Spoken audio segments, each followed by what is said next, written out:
just sometimes the wording of the answer choices are like so complicated, and it just takes time to like, it just makes no sense sometimes. Yeah, yeah, I totally hear you. The LSAT uses a lot of complex or abstract language. Yeah, but the flaw is like if you understand it and you know that the flaw is not the same as the stimulus, so I don't know how you go about Does, understanding the abstract language. does it ever happen to you where you read a stimulus and you have a sense of what the flaw is, but then you don't see it in the choices? Yeah. Yeah, that's happens to me all the time. It happens to a lot of folks all the time. And there's a way to deal with that. Mhm. Way to deal with it is to just go through these answer choices and actually figure out what every single one means. Actually slow down, take the time for every word you don't know, Mhm. every phrase you don't know. You could Google it if you want. You could look online for like lists of flaws and such, just to really break it down in everyday simple language. Mhm. And do that as an exercise.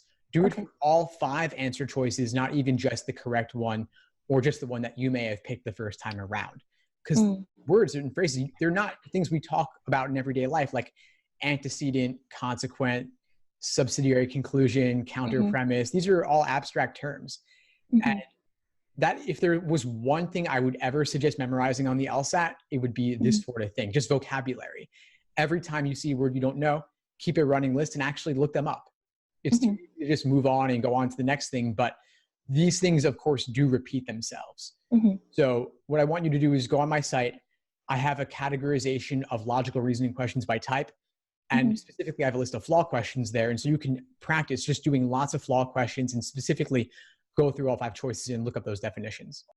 Thanks for tuning into the show. Please subscribe if you haven't done so already to be notified of new episodes as I release them. And feel free to reach out if you need anything at all as you move forward with your prep. I'm happy to help however I can. In the meantime, I'll wish you all the best and take care.